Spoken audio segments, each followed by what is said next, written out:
पापियों को तारती है, जरा आप श्रवण कराएंगे। तो सूत जी महाराज जी कहते हैं कि ये मानवा पाप कृतस्तु सर्वदा सदा दुराचार रता विमार्गगा क्रोधाग्निदग्धा कुटिलाशकामिनः सप्ताह यज्ञेन कलौ पुनन्दिते।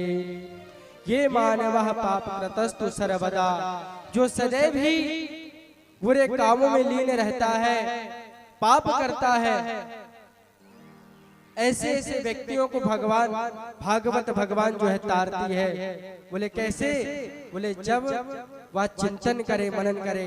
धुंधकारी बड़ा ही पापी था, परंतु भगवान का जब चिंतन किया, चिंतन करने के बाद जो उसे देव की प्राप्ति हुई, देव पद की प्राप्ति हुई। प्यारे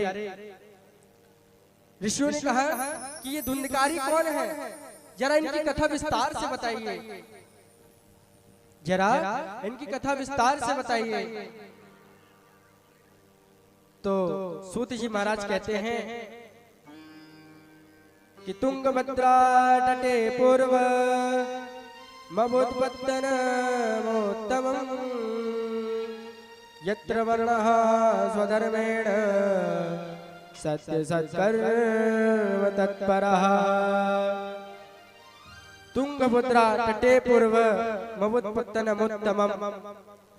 नारद जी कहते हैं, सूत जी महाराज जी ऋषियों को कहते हैं कि भद्र नदी के पास, भद्र नदी के किनारे एक सुंदर सा वर्ण आश्रम उत्तम पालन करने वाला सभी लोग रहते थे, जिनका नाम सुंदरपुर था, जो तुंगभद्रा नदी के किनारे स्थित है।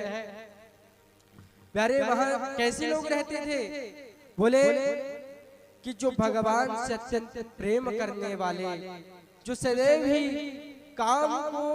काम करते करते भगवान का नाम गुणगान करने वाले, ऐसे लोग वहां विराजमान रहते थे। उन्हीं बीच में एक परम ज्ञानी संत आदरणीय, जिनके नामों में ही भगवान का नाम है, जिनका नाम आत्मदेव है। आत्मदेव का अर्थ समझते हैं? बोले जो अपनी आत्मा में ही, बोले अपनी आत्मा में ही परमात्मा का बोध कर ले, उसी का नाम आत्मदेव है। प्यारे प्रेम से कहो श्री राधे। जो अपनी आत्मा में ही परमात्मा का बोध कर ले, उसी का नाम आत्मदेव है। प्यारे आत्मदेव जी बड़े ही सरल स्वभाव, विद्वान और धन से संपन्न। ठीक उनके ही विपरीत जितने आत्मदेव जी ज्ञानी, तेजस्वी, धैर्य वाले व्यक्ति थे, ठीक उनके ही विपरीत एक उनकी पत्नी का नाम था धुंधली। धुंधली का अर्थ समझते हैं? धुंधली का मतलब होता है कि जो सदैव ही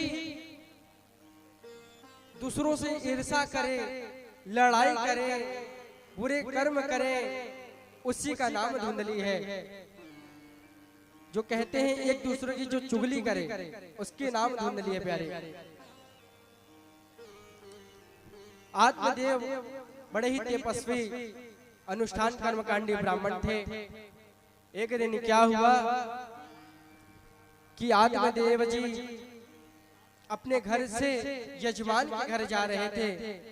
यजमान के घर जैसे ही जा रहे थे अनुष्ठान करने, तो कुछ मोहल्ले वासी, अब आप लोग तो जानते हो, जब कोई व्यक्ति अच्छा कार्य करे तो कोई चिंता करे ना करे, लेकिन मोहल्ले वाले अवश्य चिंता करते हैं। परिवार वाला चिंता उतना नहीं करता जितने हमारे मोहल्ले वाले करते हैं। देख लीजिएगा, कुछ करो तो आपके परिवार वाले उतना शाबाशी ना दे, कुछ कहे ना कहे।